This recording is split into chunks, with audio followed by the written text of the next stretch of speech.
Happy Mia Monday, everyone. Welcome back. It's time for another Pounds for Purrs workout. I'm starting off with the power clean, and as you could probably guess, I am going to deadlift.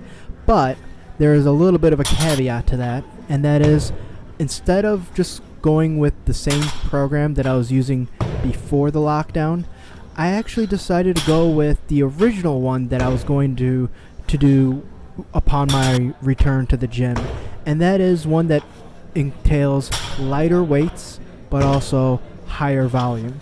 So it's really good, and for many reasons. One, to really lock in technique. If there's any refinement that I'm looking to add, or even just to bring to my lifts, this is a great way to do it. It's 10 sets of 5.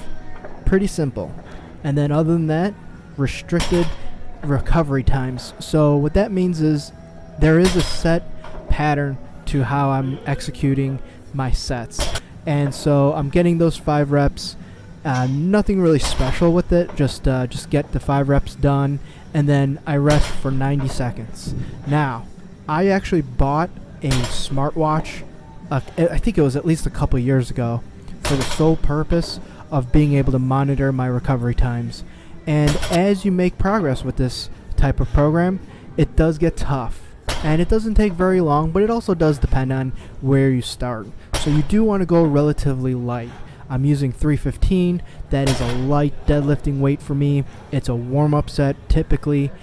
But when you add this volume in and you do use restricted recovery times, you will find out right away that you cannot go heavy, or at least as heavy as you normally would, as if you were doing triples, doubles, singles with upwards of 3 to 5 minutes of recovery time.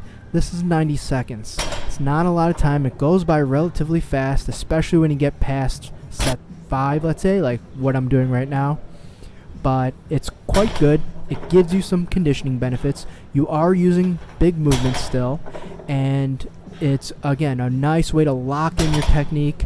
You can focus on every set and at the same time get some conditioning benefits. So for me, coming back to the gym, that's actually a pretty good thing for me to work on. Not only because from such a long break that heavy weight is just a little tougher. So last week I did 2 days of my previous program where I paired up the squat and the bench and the deadlift and the press. This is one movement, but also at the same time, the bench press is no longer a primary. It's now going to be a secondary when I work the standing press. So, and I like that because I much prefer the standing press over bench press. I like the bench press, and my choice is incline for the clavicular head of the pectoralis. But I just like the exercise with the added range of motion, and it's a little bit safer for the shoulders.